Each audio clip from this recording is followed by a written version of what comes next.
everyone to Twisted Dice. I'm Darren, and today I'm going to be teaching you how I painted this fella. If you like the content we push out Twisted Dice, please don't forget to hit that subscribe button. More importantly, make sure you hit that bell, because that's going to keep you updated on all the cool content that's going to be coming out from Twisted Dice. Plus, you don't want to miss out on how this fella finishes, right? Now, I want to give a massive great shout out to John Onto. Thanks to John, he was able to get hold of a spare one over in the States, which he kindly shipped over to us at Twisted Dice, which meant that I had an opportunity to get him built and painted. Oh man, this is cool. This is really cool. But it means that I get him ready for the tabletop. So when we do come out of lockdown, we are going to have Ghazghkull awesomely painted, ready for tabletop pleasure.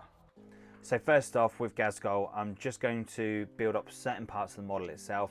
I'm not going to build him completely up because there's a lot of parts that I want to get into to make him look absolutely freaking awesome. There's a lot of detail to Gaz, like the fleshy parts in the arm. There's parts of the claw that I want to get into. And the only way I can do this is by not gluing it fully together. Plus, I want to have a little bit more control over the actual airbrush itself. And I want to make Ghazghkull look absolutely freaking awesome. Now, as you can see here, you've got like the fleshy parts on the actual arm itself. If you stick Gaz together, you're not going to be able to get into there and paint that afterwards, or it's going to be very difficult. By doing this is going to allow me then to take this apart and then to basically allow me to paint the flesh. Plus, if you look inside the actual gun itself, there's cogs and gears that once that's all stuck together, you're not going to be able to get into to paint. I like to use the Vallejo primer.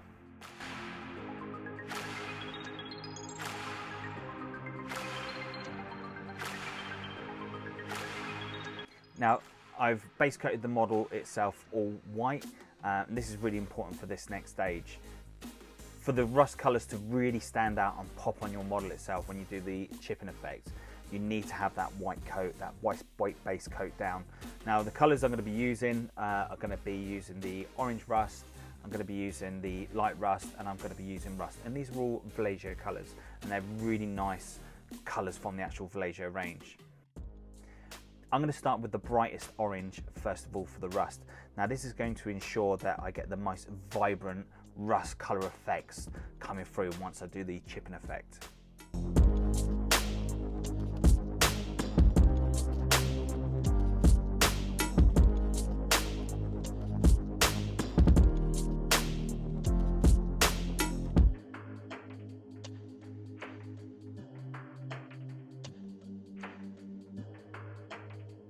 Make that orange really stand out, I gave it a second coat.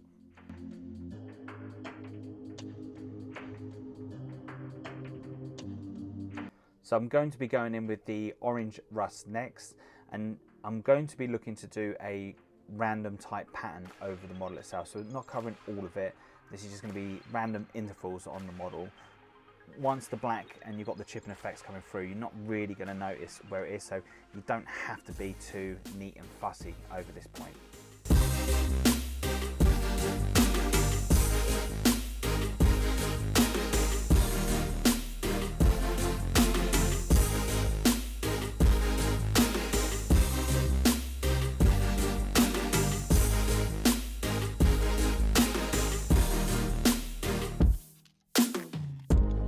So last up, we're just going in with the darker rust, and again, just aiming for that random patterns of dark rust.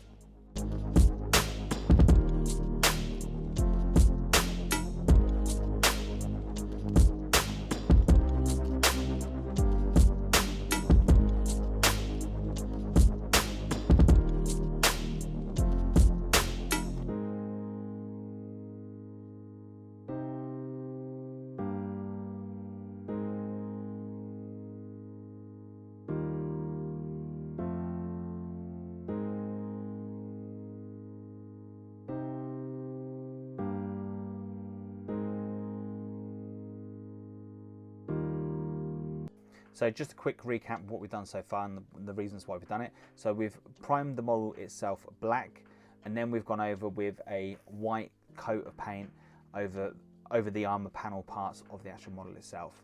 Now this is to allow the rust colors to really shine through the chipping effect once we get to that point itself. And this is really important.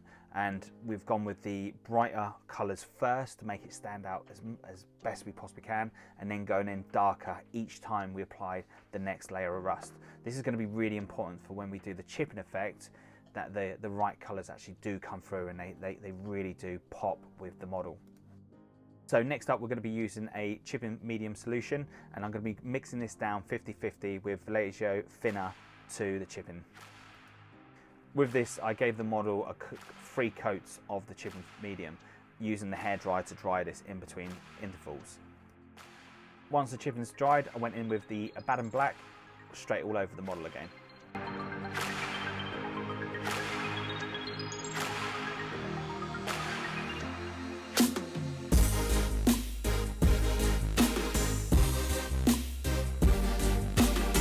So the model's all blue tacked together, just so I got a rough idea of the next part of the phase where I'm going to be doing the highlighting, roughly whereabouts I'm going to be putting down the highlights. I was going to have the model, so it was going to be posed that way at first. Changed my mind. I'm actually going to have the head come in this way.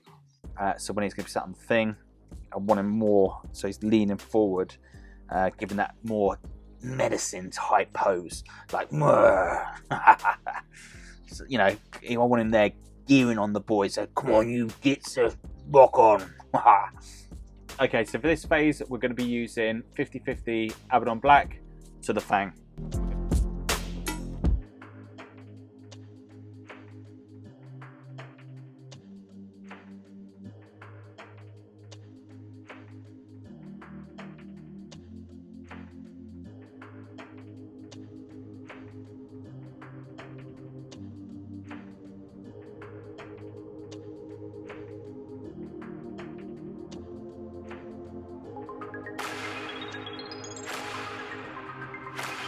So at this stage, you should start seeing that beautiful highlighting effect starting to come through on Gaz's armour.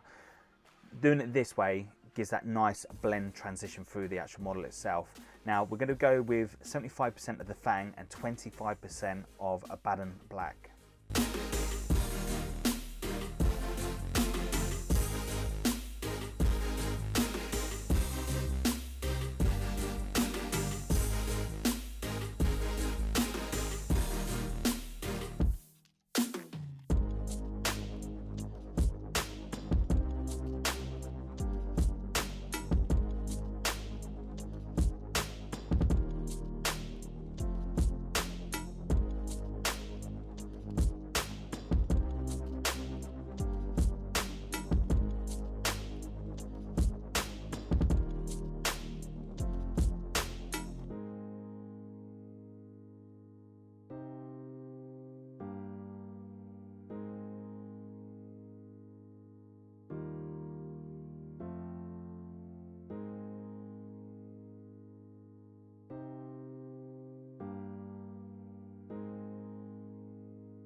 Now at this stage, you can start seeing that highlighting of the panels starting to come out and it really starting to pop on the actual model. It's really important that you do it in those stages to give that nice smooth transition in between colours. So I'm going to do one more step off this before the blue tack fails. As you can see, the blue tack starting to fail on the actual model itself. It is quite heavy. And of course, blue tack's not designed to keep Ghazghkull kept together. So at this point, I'm going to be using the Fang. And again, this is just going to be a nice milky consistency in the airbrush. I understand at this point it can be quite daunting for people that are doing this new with the airbrush. You can skip this part if you choose to.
Hopefully you found this so far easy to follow. If you do have any questions, please drop some comments down below. We're normally pretty quick in getting back to yourself. Or if you want to come follow us on Facebook and ask me some questions directly there, I'd be more than happy to help out wherever I can.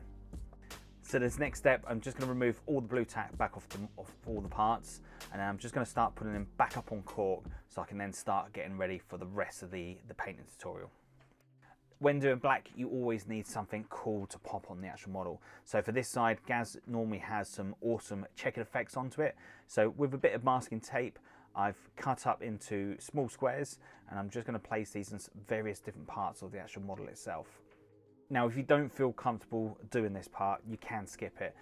There are some really cool decals that you can purchase, and I believe that Gaz actually comes with some cool decals in the actual box set itself that you could use.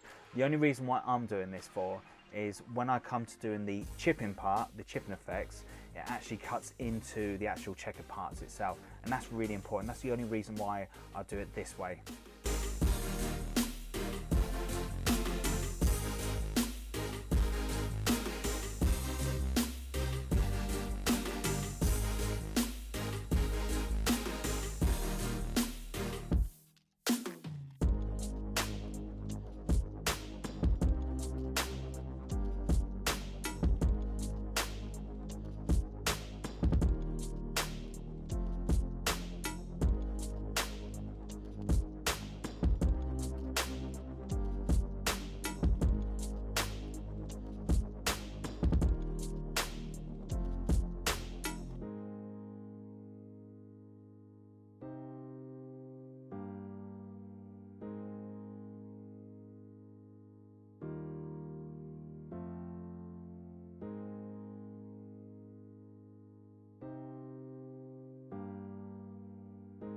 All the checker parts are done. I've masked everything all off that I want to keep black.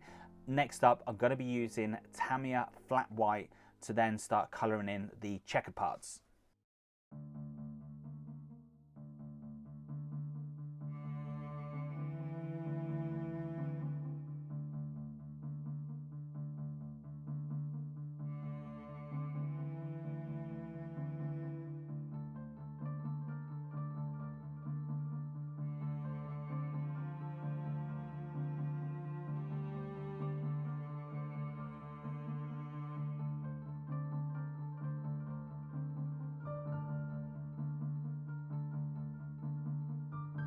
Now the casing that surrounds Gaz's claw, I wanted that a different colour to pop on the actual model itself. So I decided that I wanted to go with a nice red. So first of all, with the Tamiya white, I just went over with a thin coat of the white first of all, which then created like the grey effect.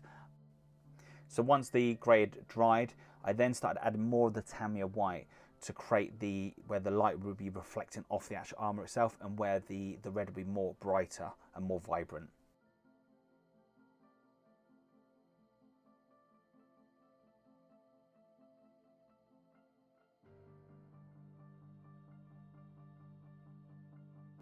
So next stage, I went in with the Vallejo red, and this is the 71.102. Really lovely, gorgeous red. Really do love this red from the Vallejo range. I use this quite a lot on a lot of my models. Now, with this, I then applied this over the model in the areas that I wanted to be in the shade, or the darker parts of the actual model itself. If I was going to do this model again, I'd probably go in reverse. I'd probably go with the lighter red first, then finish up with this red. But nevertheless, the effect I was after came out, and it was such an awesome end result. Now for an awesome red highlight, I went in with Mephiston red from Games Workshop, and all I went was 50-50 Vallejo thinner to Mephiston red, and just to give it that little bit more depth in the red itself, I just dropped a couple of drops of red ink in there as well.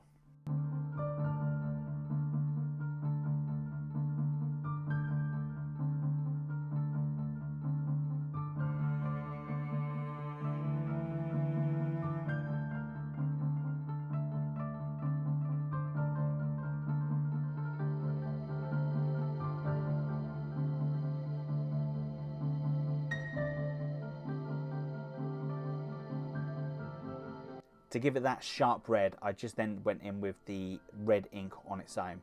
50-50 Vallejo thinner with the red ink.